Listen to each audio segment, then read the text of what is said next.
All right, so today we're looking at kind of the problem we've talked about so far in Chapter 6 is that when we're looking at a system, AX equals B, and how do we think about this when there is no solution X? Now, what does this mean geometrically? So, again, let's imagine we're thinking about a space for the column space of A, sort of visualized as this plane, and we have this vector B that maybe it travels through the origin, but it absolutely does not land inside the column space of A. So how do we think about this in a little bit more of a sophisticated way, or what do the solutions look like? Well, let's get again to kind of talk about this. So we've talked about how if we take and say think about any x's and sort of visualize, well, what would A times an x look like in this plane? It could look like we're saying A times an x1 lands me here.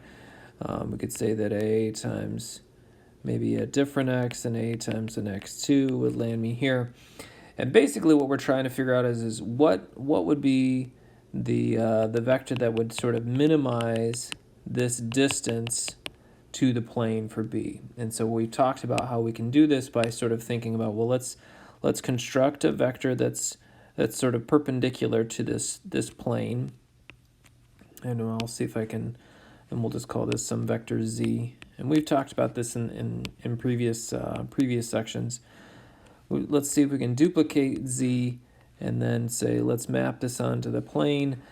And so then what we can do is then we can say, well, this the shadow of this b vector, and we'll make this in purple, will sort of be generated by thinking about these two things. So we'll call this a b hat. And we find this by taking A times some x hat. Now, this b hat, the b hat is obviously, we've named this in the past, the b hat is the point in the plane. It's the point in the column space of A that is closest or nearest to B. And the reason why that's important is that we're looking at a system where we previously said we're looking at a system AX equals B where it's going to end up being inconsistent.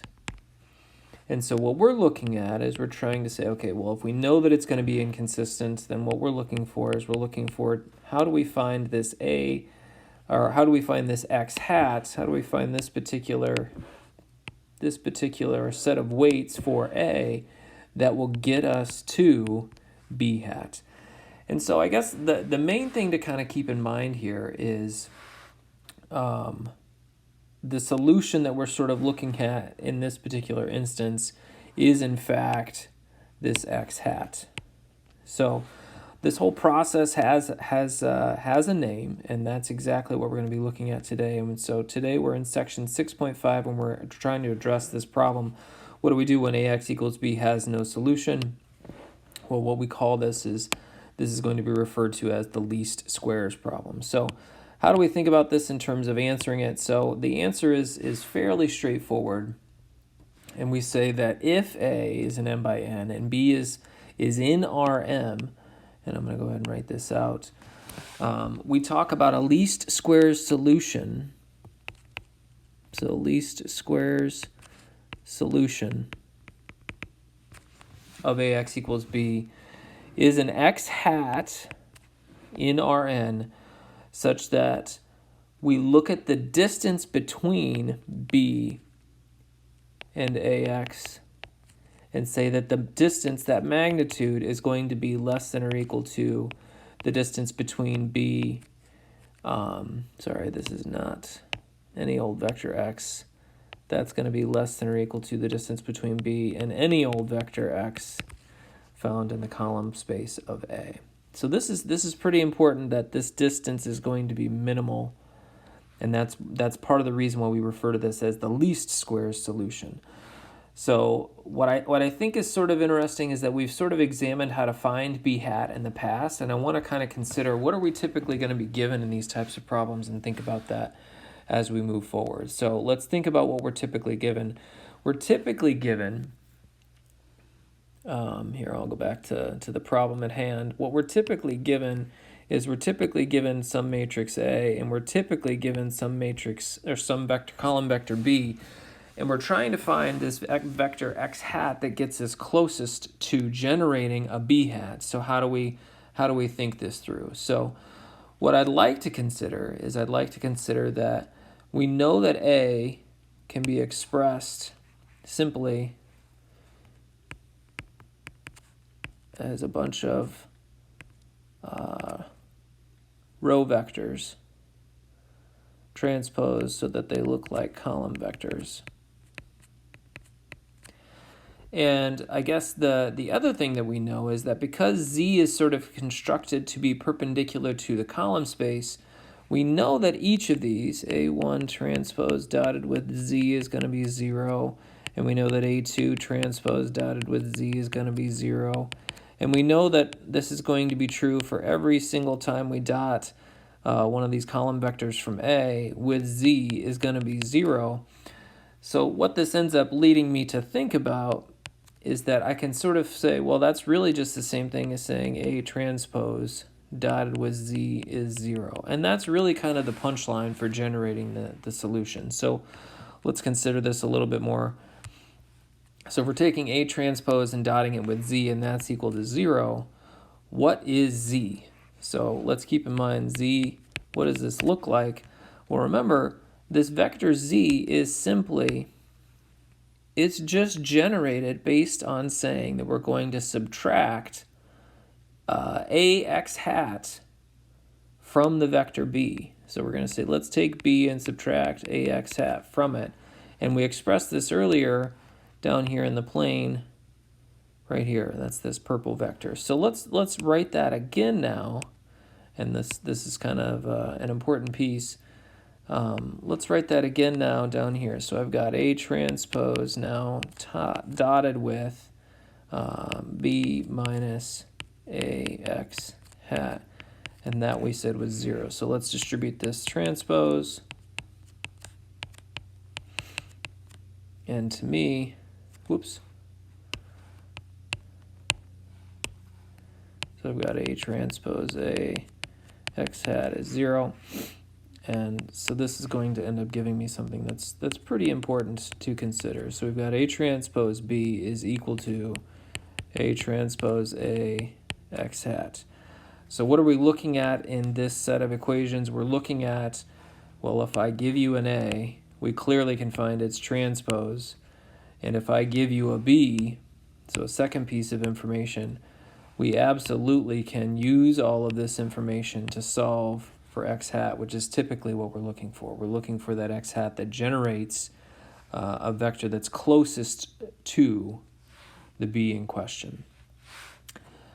These equations are often going to be referred to as normal equations for X hat. So let's make sure that we note that these are referred to as normal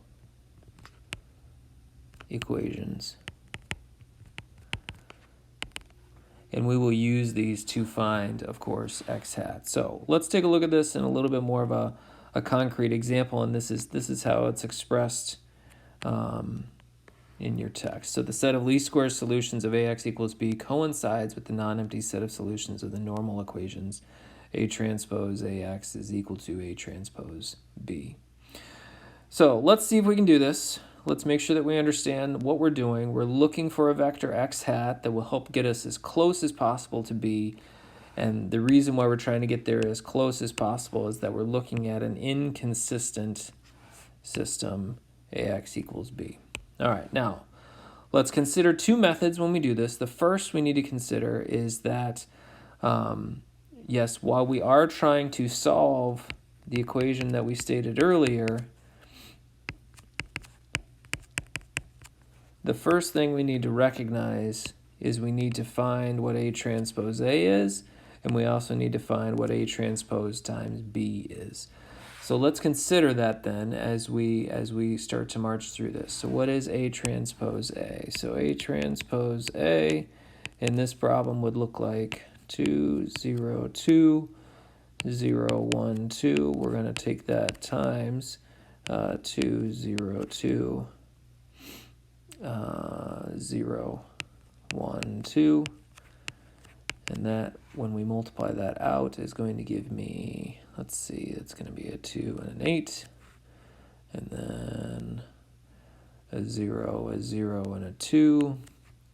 And then a 0, and a 4.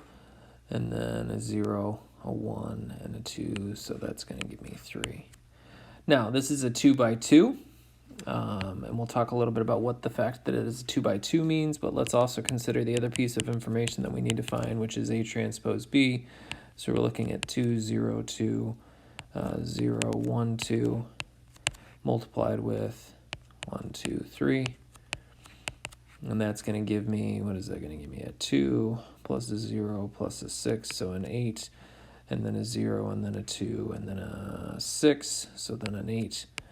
So ultimately, what we're trying to solve is we're trying to solve 8, 4, 2, 3 times some x hat is equal to 8, 8.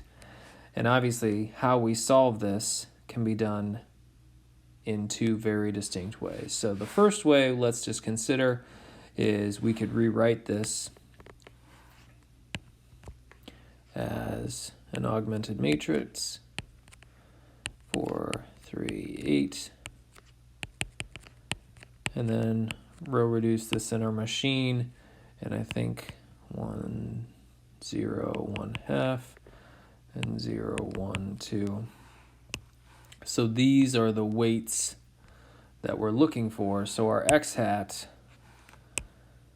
that we're striving to find is simply these weights 1 half, 2. So this is obviously one way that we could go about finding those weights. But let's come back and talk about this matrix, this 2 by 2. This is itself invertible. So another way to maybe think about this is to consider that once we have A transpose A, we can solve this using inverse matrices. So this is kind of par for the course. So a second way to maybe consider this, and again, just thinking about this more generalized, is that if we're looking at A transpose A times x hat is equal to A transpose B, then a different way to maybe think about this is that assuming that we know that A transpose A is invertible, then we'll multiply both sides by that inverse.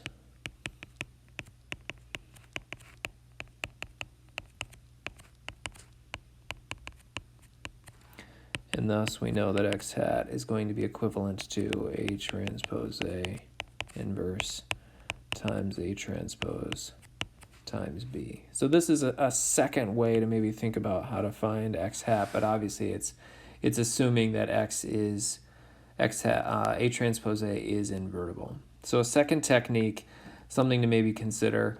And so here, what does this look like in a little bit more formal language? Well, we can say that we know that in order for this to be invertible, then the equation AX equals B has to have a unique solution. So that's very important to recognize.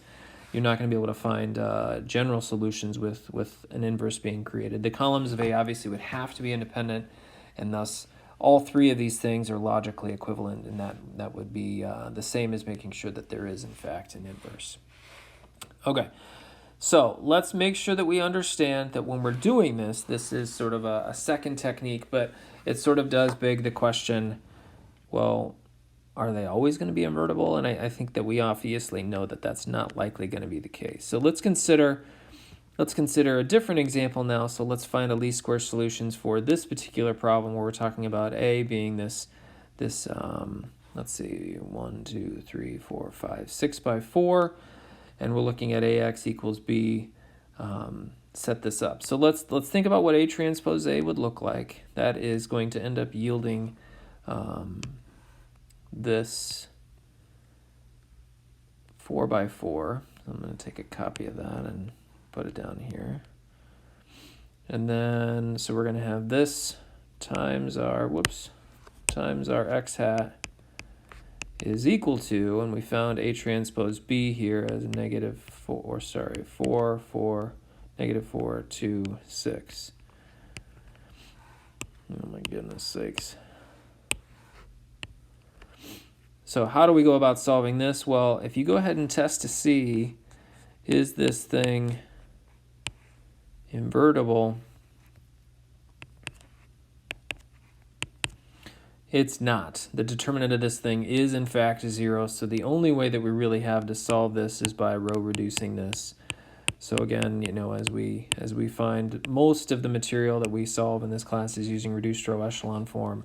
So let's set this up. Let's do an augmented matrix. So 6, 2, 2, 2, 2, 2, 0, 0, 2, 0, 2, 0, 2, 0, 0, 2. Augment this with 4, negative 4, 2, 6.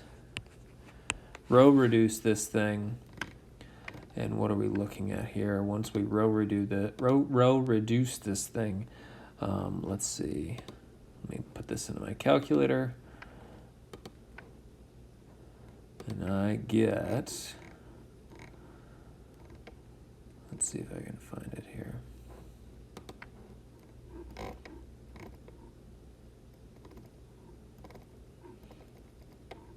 I have 1, 0, 0, 1, 3, 0, 1, 0, negative 1, negative 5, 0, 0, 1, negative 1, negative 2, and then finally a row of entire zeros. So what does that mean in terms of a solution then? Well, to me that means that x1 is equal to the opposite of x4 plus 3. x2 is equal to x4 plus a 5. x3 is equal to x4 again plus a 2. x4 is free, and x5, and there isn't an x5, so because we have four vectors. So what would the generalized solution for this thing be? A generalized solution would look like, what is that, a 3, a 5, a 2, a 0.